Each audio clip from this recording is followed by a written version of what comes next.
So in our last class, we had discussed about the pre-Indian Buddhist philosophy. And recently, just yesterday, I have received some of the last year questions. So did you all get or not? No. No, we haven't Uh, received. okay. So I will share you the last year questions. Just after this class, I will share you some of the. So Bhante Devananda has sent last year questions. There is no syllabus detail, but the last year question of few years he has sent to me. So I will share it through the email. So we had discussed in our last class the pre-Buddhist philosophy, and we had discussed in our last class that what were the six contemporary schools or Buddhist thoughts which were prevailing at the time of 6th century BC or at the time of the Buddha also. So we had discussed in a very detailed manner. And then today we are going to discuss that how at the time of Buddha or after Mahapandiban of the Buddha, how this different sects of Buddhism developed. So as we know that after just passing away of the passing away of the Blessed One, the Buddha, the first Buddhist council was convened at Rajgir or Rajgir in at the time of King Ajatasattu.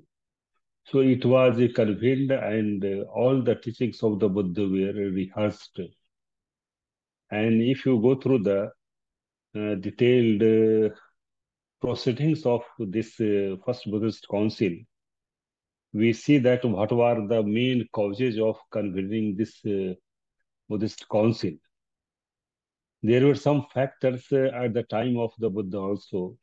In the Sangiti Sutta, we find that when Nikanthanath Put died,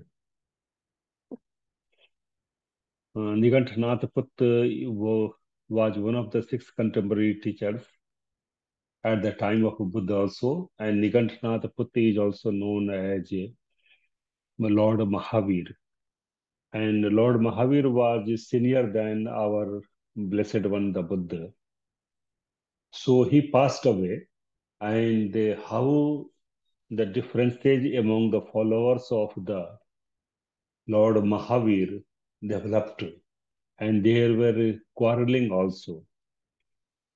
So the disciples of the Buddha approached to the Buddha that let us have council of our teachings of the Buddha. So there was a council at the time of the Buddha itself, and the whole proceedings of this council is recorded in the Sangiti Sutta. Again, after the Mahapanirvana of the Buddha, the first Buddhist council was held, and Mahakassapa said that Dhammam cha Vinayam cha Sangayama, that let us convene the first Buddhist council. There was a bhikkhu, old bhikkhu, who is known as Subhada also, and he is told among the followers of the Buddha that now we have become free. Don't grieve after the passing of the Lord Buddha. So no one can ask us to follow these rules or you have to obey these rules. So now we have become free.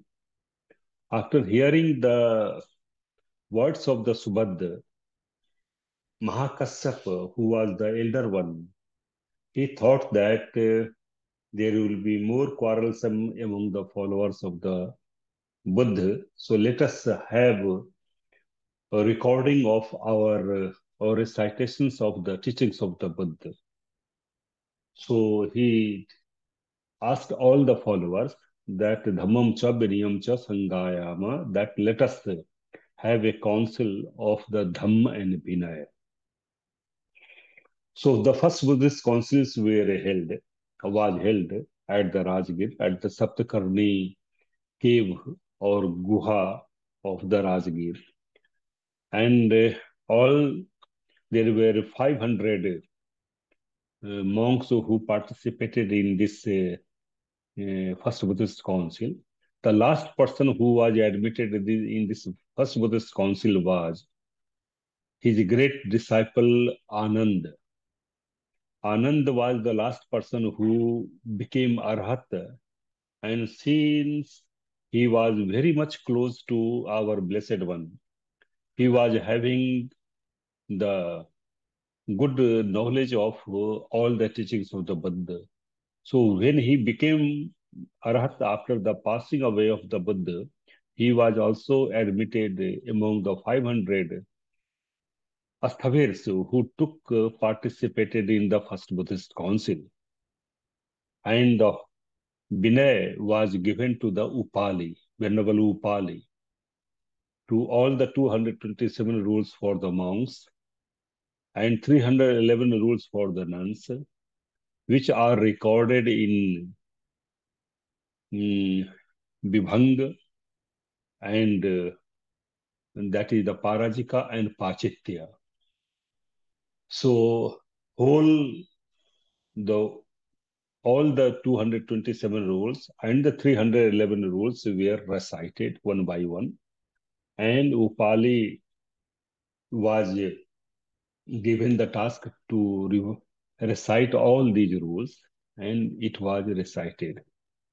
Dhamm was given to Venerable Anand, and Anand also recited all the teachings of the Buddha. And in that way, the Vinay and Sutta, or Vinay or the Dhamma, was classified as teachings of the Buddha. Again, after the Mahaparinibbana of the 100 years of the Mahaparinibbana of the Buddha, second Buddhist council was convened at Vaisali at the time of King Kala Asoka. And there were some factors which are recorded in the text that how these uh, what were the main factors for convening of this council and why this council was held. So there were 10 points under which this council was held. So it is recorded in our text also that how there were 10 points and these Vajjayans were not following these 10 rules. So for that, second Buddhist council was held.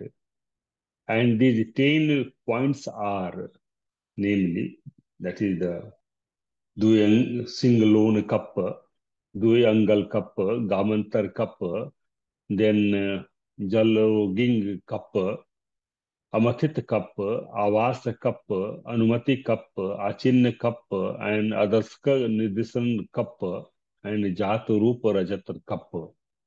So these were points which were not being followed by the monks. So it was convened, and all the rules they were recited there, and they were not being followed by the monks and the nuns. So this second council was the main reason for emergence of the new Buddhist schools, which was called as Mahasanghikas. Because in the first Buddhist council, only our 500 monks participated, but here in second Buddhist council, the Mahasangha, more than 750, the persons who participated in this council.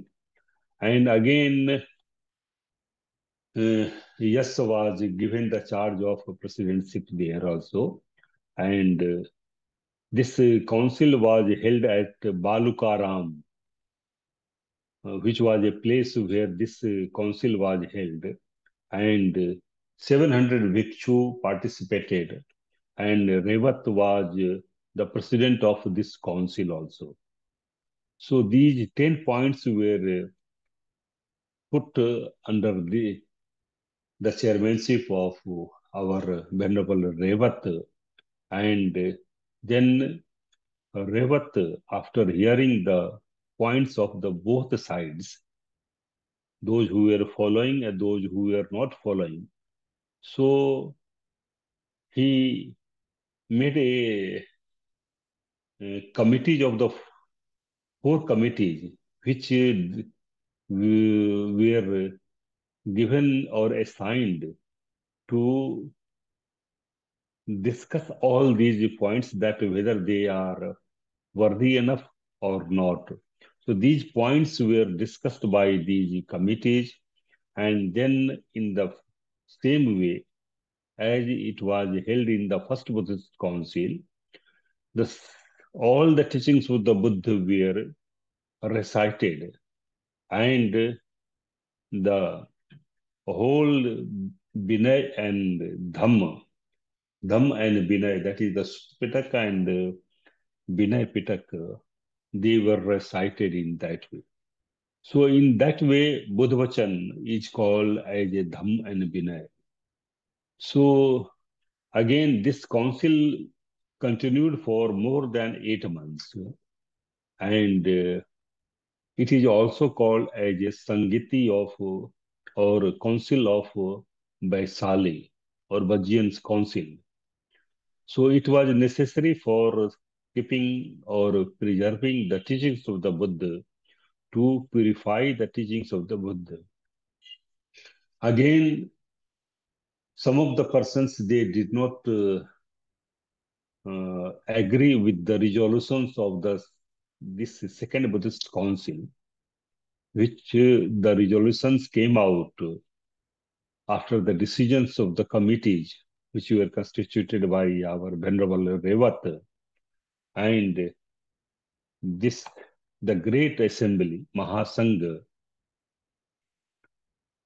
which didn't agree with all these resolutions, and the new school of thought emerged, and which was called as Mahasanghic schools of Buddhist thought.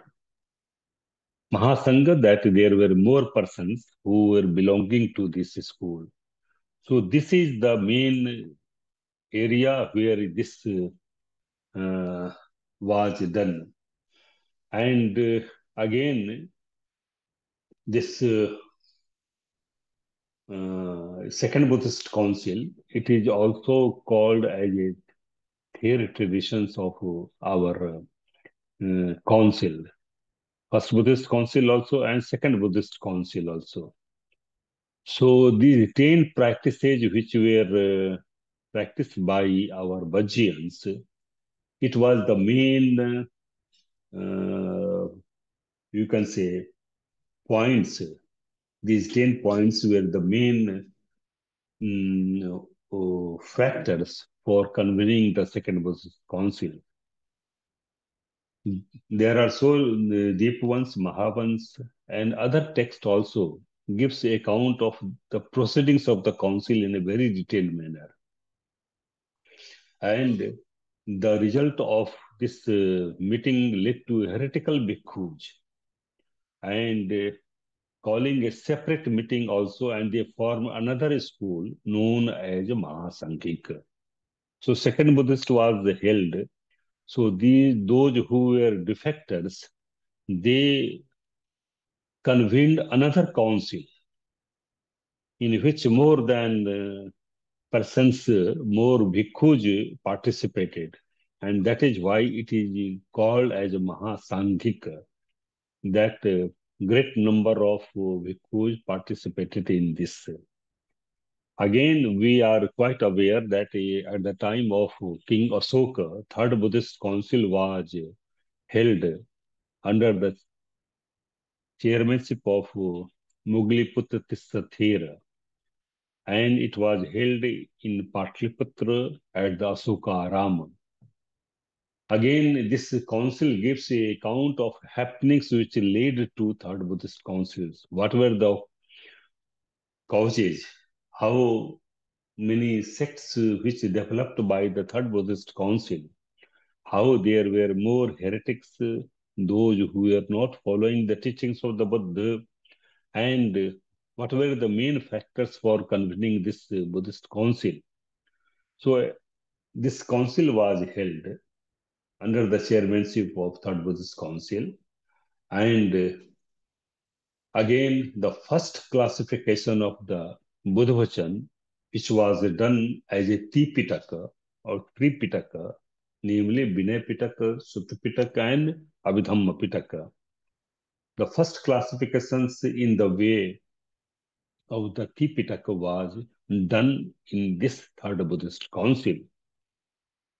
We'll discuss later on also first Buddhist Council, second Buddhist Council, and third Buddhist Council, that whether we have to go through all these in a very detailed manner or not.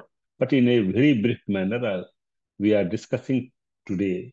And then we'll discuss that how this Mahasanghikas and other schools of Buddhist thought were developed.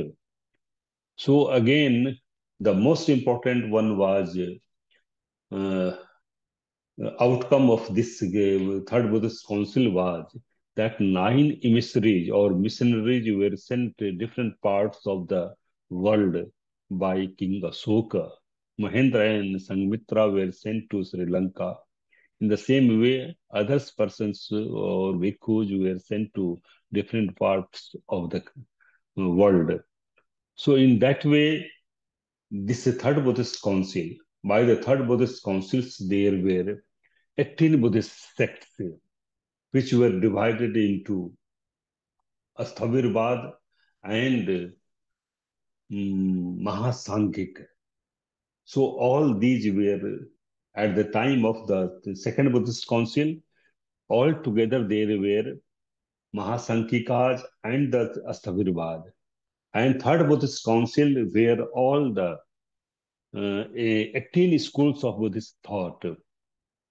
So these were developed. So we'll discuss in a very brief manner that how these development were done at the time of the vision. So we have seen that in the three Buddhist councils, how the teachings of the Buddha were compiled, and they were named as Sutta Pitaka, Vinaya Pitaka, and Abhidhamma Pitaka. So these three Pitakas were codified, and they gave the foundations of the Buddhist philosophy also. So when the outcome of these Tripitakas were nothing but when Kathavattu was also composed in as one of the text of seven texts of Abhidhamma Pitaka. So it gives so many arguments. There were 1,000 arguments. 500 arguments were in favor of heretics, and 500 arguments were in favor of our Theravadins. So there is a great debate among the Theravadins and the heretics also. There are only 1,000 arguments in Kathavattu. So they gave emergence of that how schools of Buddhist thought they developed.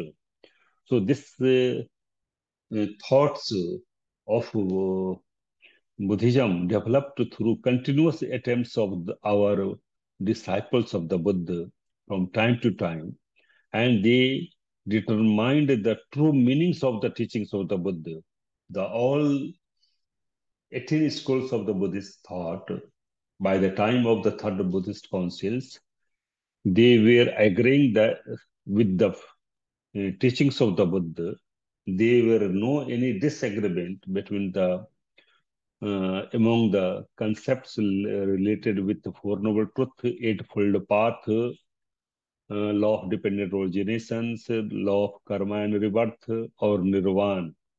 There were no any the agreement also in the case of monastic rules and regulations.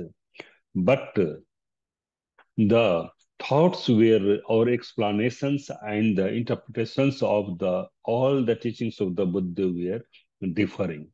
So in that way, the philosophical it was the an attempt to preserve the teachings of the Buddha by the disciples of the Buddha, and they were trying to determine the true meanings of the teachings of the Buddha. In that way, these philosophical thoughts of Buddha were developed in 18 schools of thought. So, altogether, there are four schools: Sarvastivad, Mahasangika, and Samityaj, and Asthavirvadi. So, these are the main schools of Buddhist thought which developed at that time. So mainly we are going to discuss that how the Mahasangikas who emerged at the second Buddhist council, what are the philosophical tenets of the Mahasangika school, and how they are differing with the concepts of our Theravadins also. So we are discussing about the main four schools of Buddhist thought. In another way, they have been divided into Hinayan or Mahayana schools of Buddhism. Hinayan is also known as Theravada or Asthavirvad, and Mahayana is Mahayana. Here, Hinayan is called that the lesser vehicle, that it has the vehicle of liberation of the only self.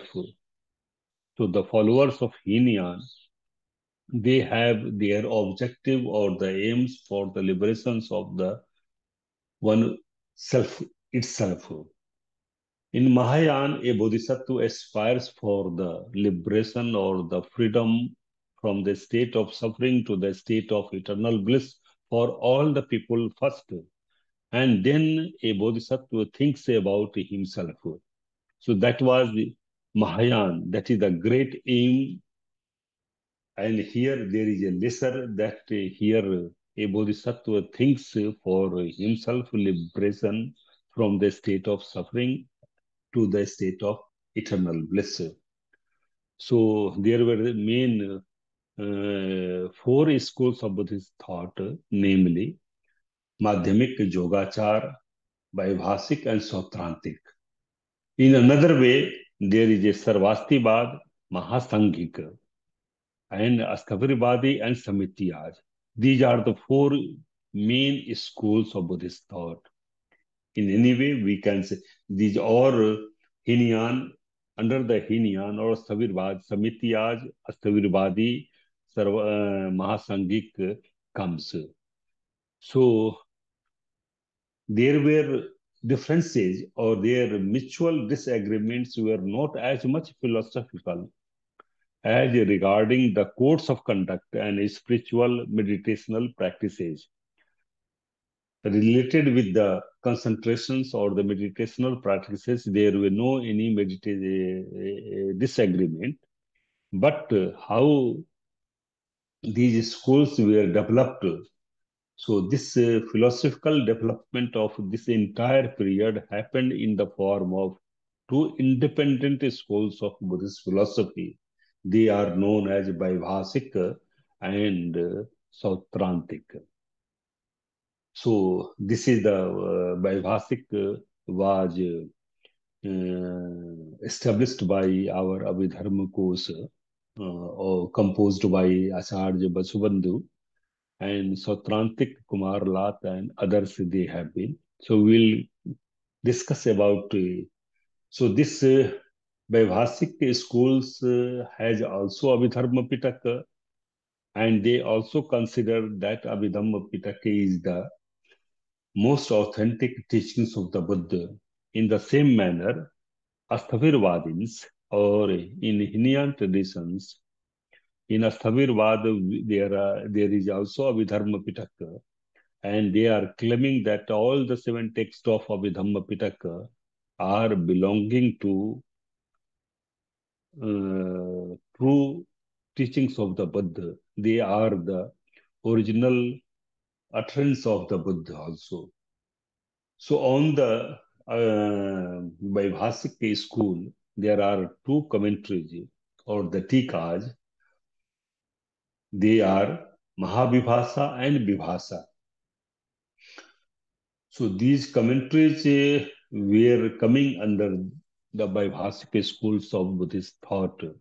So this school was named Vaibhasik because of its acceptance of Vibhasa as the only Praman or as a only validity or proof of Vibhasa. So this Vibhasa school, they were having through the Vibhasa, it became to be known as Vaibhasik schools of Buddhist thought. So this Vaibhasik schools of Buddhist thought adopts the realist and pluralist approach originally based on Dharma Pravichay.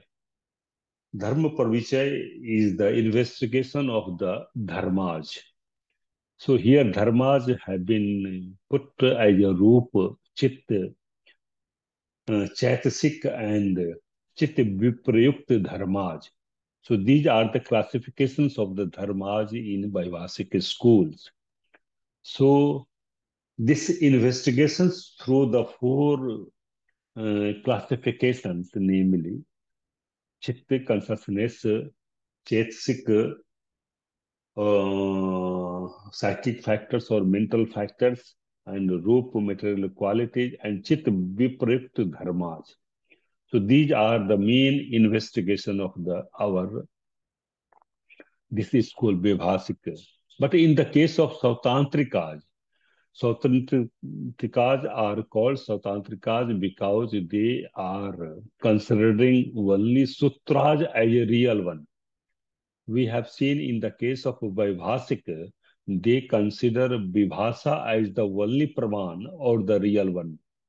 But here in the Sautantrikas, they accept only our sutras as the Buddha Vachan. Because Sutra Ant, well, they do not consider other Abhidharma Pitaka as a teachings of the Buddha. They consider only Sutra Pitaka as a original teachings of the Buddha. So there is a difference between Vaibhasikas and the Sautantrikas. Sautantrikas do not accept Abhidharma Pitaka as a Buddha Vachan. So that is the, you can say, main difference between the Vaibhasik and the Sautantric. Again, there we have seen in the case of Vaibhasik that it is Dharma Pravichay, investigation of the dharmas, which have been classified into four divisions, namely Rup, Chit, Chaitasik, and Chit Viprayukt Dharma. But Sautantrikas are saying that it is Arth Vinishya. Vinishya is also name of investigation. Arth means meaning of the terms which are available in sutras, that is the Sutra Pitaka, because Sautantrikas consider the teachings of the Buddha available in the sutras as a real one or as a valid one or as a praman. So this Arth Vinishya, Arth is the meaning of the investigations through the meaning of the teachings of the Buddha available in the sutras.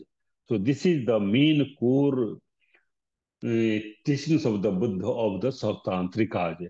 And that is why they are called as Arthavrishya. There in the Vaibhasik case, it is called as Dharma Pravichay.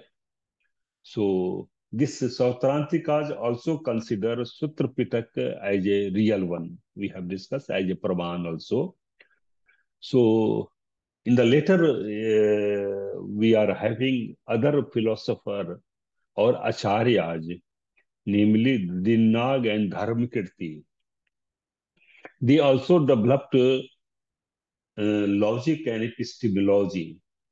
And we also see that in the Kathavattu, which is the fifth book of Abhidhamma Pitaka of Astavirvadins, there is a dialogue in between the heretics and the Theravadins, and there is also logic and epistemology which have been discussed when there is a dialogue in between the Theravadins and Theravadins and Vitandavadins, heretics. So here also in the Nag and Dharmakirti's works, we find there is a logic and epistemology. So here logic means that analysis with the reasoning and interpret or explain in another way. So this is the Dinnag or Dharmakirti will come later on. Also, I think these Dinnag and Dharmakirtis are not in our syllabus, only the our Mahasankikas and Sarvastivad. These are the only Sarvastivad. Under the Sarvastivad, we are having Sautantrikas and Bhasikas. So we have to make a study of this Sarvastivad as well as Asthavirvad. And under these two schools, we have to study Mahasangikas, Samitiyas, Asthavirvadis, and these are the main schools and how the philosophical tenets which have been explained in the text of our these four schools of this thought. So this tradition of the Dinnag or Dharmakirti, they developed in the form of Mahayana also. And the Sautantrikas also developed the theory of, and they were not differing with the Vaibhasikas. So this tradition of Buddhist thought, beginning with the Nag, it developed in the form of epistemology or logic in other works of our Dharmakirti and other acharyas also. Sub-commentaries were also written. Then again, we are having Mahayana schools of Buddhism, which philosophically this Mahayana schools originated and evolved through some fundamental modifications. So we are having also Lokottarvadins. At the time of Third Buddhist Council, there was a school which was thinking the main tenets of the Lokottarvadins was that Buddha is not a general person, but he is a divine person. Lokottar, that he is beyond of the Loka. And then they were considering Buddha as a divine one. So this Mahayana followers were pertaining to the universal liberation rather than personal liberation. So we have seen that in the Theravadins, there is a self-liberation, self getting a state of eternal bliss. So again, we are having in under the Mahayana Buddhism, Bepulli Sutras. They are also considered as a original teachings of the Buddha, like Sadhan Pundrik Sutra, Lalita Bistar Samadhi Raj Sutra, Dasa Bhumik Sutra. So there are nine major texts of this Bepul Sutras. And these sutras are also considered as a original words of the Buddha. Again, we are also having in the first century AD Madhyamik schools of thought, which was established by Acharya Nagarjuna in first century AD. And according to this Mahayana Madhyamik school of thought, there is only advocated, there is a only concept of middle path, and it negates two extremes that there is not real and there is no real. So these two extremes are that there is a absolute reality and there is a absolute unreality of the things, and it avoids this Madhyamik school. It avoids the two extremes views and asserts that everything exists in a conditioned way. And this school says that whatever the things which are coming in day-to-day life or which are happening as a phenomena, they are existing within a conditions way. Conditions way means all things are subject to or they are coming into existence dependent on some cause and conditions. In the law of dependent origination, so we have seen that law of dependent origination says that there is no self-independent entity. Everything comes into existence dependent on some cause and conditions. So in that way, this is the, you can say, Madhyamik thought which negates these two extremes, namely absolute reality and the absolute unreality of the things. And between these two things, it says that one who sees the Prakriti Samutpad, law of dependent originations, he sees the dharma also. In Majjhim Nikaya also we find that also yo patisamuspadam passati so dhammam passati. That one who sees the law of dependent originations, he sees me, and one who sees me, he sees the dharma also. So in that way, here also Ashad Nagarjuna in Madhyam Karika or in Madhyamik school thought states that one who sees the Pratit Samutpad, he sees the Dharma or Dhamma. Again, in the Mahayana Buddhism, we are having a law of dependent originations. There are 12 links of law of dependent originations from ignorance to Jara Maran, that is the becoming old and death. So this whole Pratitya Samutpad has been divided into three parts.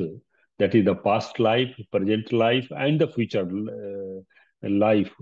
The first two, ignorance, avidya, and the sankhara, that is the mental dispositions, they are showing the past life and jati and jaramaran, birth and becoming old and the death. They are signifying the future life. And in between these two, they are signifying from the beyond to bhava. They are signifying the present life. So this is the law of dependent originations. So according to this Madhyamik school of thoughts, it is said that all phenomena appear to be occurring, existing, and perishing. In the same way, a law of dependent origination in Theravada traditions, we have also observed that whatever the things which are coming into existence, they have to disappear or they have to perish. And it is also said that yam kinchi samudaya dhammam tam nirodha dhammam ti. Whatever the things which are coming into existence, they have to be seized. Again, ye dhamma hetu pava. That whatever the things they are coming into existence based upon the hetu and the pratyay or cause and conditions. Tesam cha yo nirodho evam badi mahasamano. There is a cessation of that, and it has been said by the Blessed One, who is also known as Mahasramana. So this so-called real world is actually nothing but relativity. So that is why in the Madhyamik Karika, there is a concept which discusses about the theory of relativity, which is another name of quantum physics also. and theory of relativity for Albert Einstein. It also tallies with the theory of relativity of Acharya Nagarjuna. So this is we are going to discuss in the text. Again, this dependent originations, we have seen that the existence of a thing is conditions upon other things also. If there is the, that is why in Pali traditions also we have seen in the Majjhima Nikaya, it has been said that imasmim sati idam hoti, imasmim asati idam na hoti, imas upada idam upajjati, imas nirodha idam nirujjati. That if there is the existence of this, there will be arising of this. If there is no existence of this, there will be no arising of anything. In the same manner, if there is nothing, then there will be cessation of this. So this in Madhyam Karik also, the existence of a thing is conditions upon the other things. The very being of the world is relative. It has no essence or nature of its own. So this is the Mahayana teachings of the Acharya Nagarjuna. And there were other teachers also like Chandrakirti, who interpreted Buddha Vachan as defining the reality as or the world as essenceless. They are saying that niswabhavata, there are two, three things under this theory of Acharya Nagarjuna. That is the Paraspar Asrayata, that everything is dependent on some other things also. There is a essencelessness, that is a niswabhavata, that all things are essenceless. So this is the, you can say, our Madhyamik thought. So again, mm, let us stop here. So in the next class, we'll discuss about the Yogachar or Vijnanavad in a very brief manner. So how these schools of Buddhist thought they have developed in our after the Mahaparinibbana of the Buddha, how from the first century AD, this other schools of like Madhyamik and Yogachar, that is the established by Acharya Nagarjuna, Madhyamik Darsans, or Yogachar by Acharya Maitreyaнаth, it was established. So this is in a very brief manner. We had discussed about the Mahasangikas. We'll discuss the basic tenets of Mahasangikas later on also. But how these schools of Buddhist thought from the first Buddhist council to second Buddhist council, and in the third Buddhist councils, we have seen that there are 18 schools of Buddhist thought. And these 18 schools of Buddhist thought, they were divided into 11 for the our Asthavirbad and 7 for the Mahasangikas.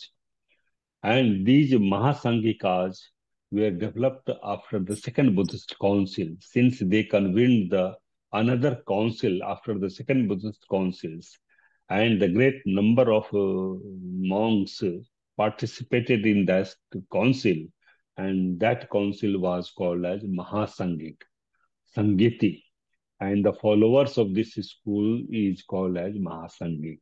So how these schools in this paper, we have to see that how the Theravadins or Asthavirvadins and the Mahasangikas, altogether 18 schools of Buddhist thought, the mainly Samitiyaj school, then Mahasangika school, and Asthavirvadis.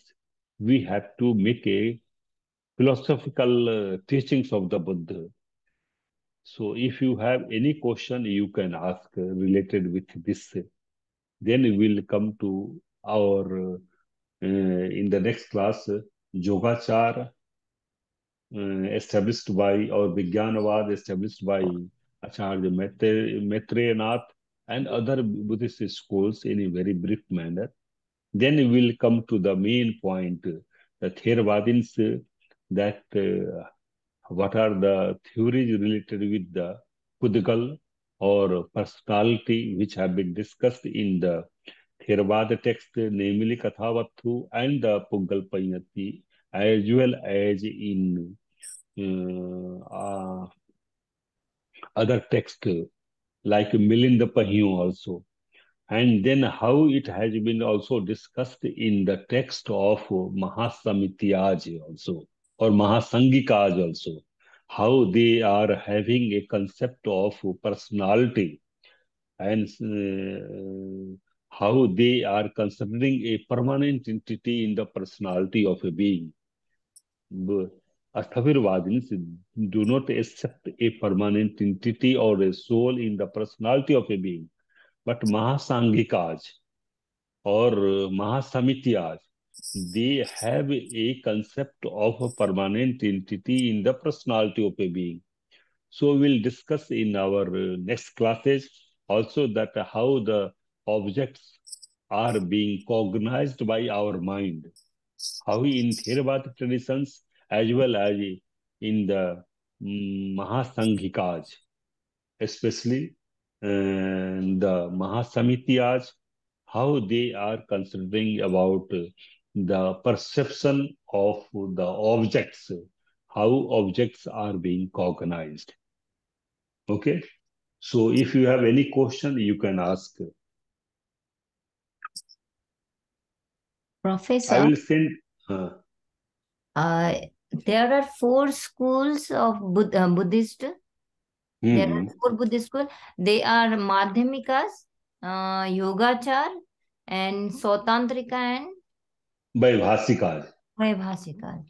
These are the four major Buddhist schools of thought.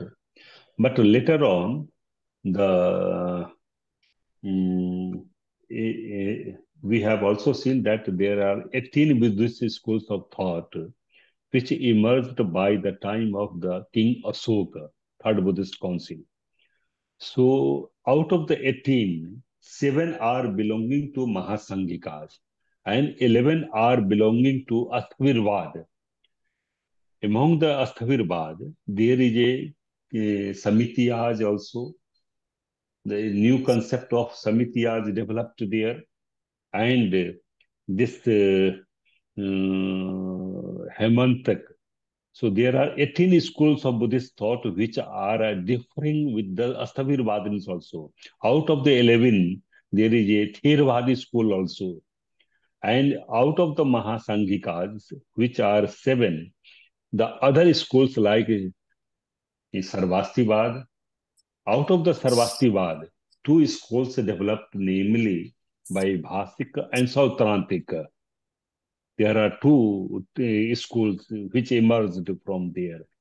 And then Sarvastivad, then Vigyanavad or Yogachar.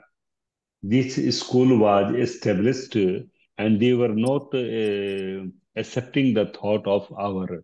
So Sarvastivad, the origin of the Sarvastivad comes from the Third Buddhist Council itself. Sarvam Asti. They are considering that even in Theravada traditions, we have seen that there are 3 times: past, Atit, Vartaman, present, and the future, that is the Anagat.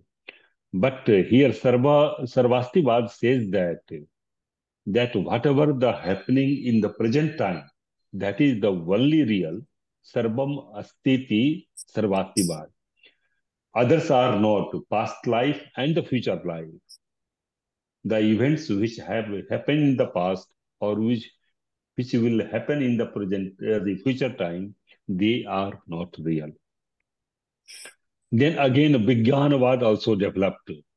And when the Vijnanavad developed, then again from there were so many schools like Abhidharma, Abhidharma, Yogachar developed, how the theories again the shift. And these, when these schools were went to China or Japan, then there were so many sects of this school also, like Vijnanavad, which is called as mind only. So there are so many schools in China also, in Japan also. They are having Vijnanavad, but there are so many sects within this. There is a Tendai group. There are other schools also which are available also. So here we are in the paper first, we are concerned about only Asthavirvad as well as Mahasanghikas. So this is just the start. We'll have a brief introduction of all the schools, mainly Sarvastivad, Vaibhasik and Sautrantik, Yogachar and Madhyamik. We'll discuss, then we'll come to the main points also. Anyone? Thank you very much, Professor. Hmm. Momoro, do you have any question? Thank you, Professor. I have no question, but is there any text I can read? I will send you to reading materials through email. Okay, thank you very much. Okay, I will give you the names of the book also, and you can go through. In a very brief manner, it has been also discussed in 2500 Years of Buddhism, edited by P.V. Bapat, which has been published by Government of India, Publication Division, New Delhi. So this book is also available on the Google also. If you search it, 2500 Years of Buddhism by P.V. Bapat. So you can get the how schools were developed later on. So from the time of the Third Buddhist Council, the emergence of all the Buddhist sects and the schools, they have been discussed in a very detailed manner. I will send you the book 2500 Years of Buddhism through email also. Okay? Thank you very much. Thank you very much. Kiko, everything is okay? Thank you very much. It's very difficult for me to, especially Nagarjuna. Essenceless, what does it mean? Essenceless? Sunyata? Sunyata, it avoids the two extremes, absolute reality and not absolute reality. There are two extremes. And it negates that there is no absolute real or there is no not absolute reality also. And in between that, in another way, it is said that the mind dharmas and the non-mind dharmas, that is the roop dharmas, they are nothing. They are not real. Only the pratitya samutpad, the law of dependent originations, is the real one. So, all things are empty. Empty means that they do not have anything essence. They are called as niswabhav. They are called as essenceless. So, in that, essenceless. So, only the middle path, that is the pratitya samutpad. That is the law of dependent originations. That is why Acharya Nagarjuna says that whosoever sees the Pratitya Samutpad, he sees the Buddha also. He sees me also. So he knows the Dhamma. One who knows the Pratitya Samutpad, he knows the Dharma and also, and he knows me also. So this is the that nothing is real. Mental or non-mental things are empty. They are nothing. They are essenceless. In that sense, this is the niswabhavata. Okay. Yes, thank you very much. I'll read the material. Okay, I will give you some of the reading materials, and you can go through the book also. All the developments have been given also, so you can go through. Okay. Very much. See you next. See you next Wednesday. we'll meet together. Okay. Very much. Rahul, is Thank it you okay? very much. Yes, I don't have any question. Okay, Rahul. Okay. Goodbye. Take care. Yes. Thank you very much. Thank you very much. Good night.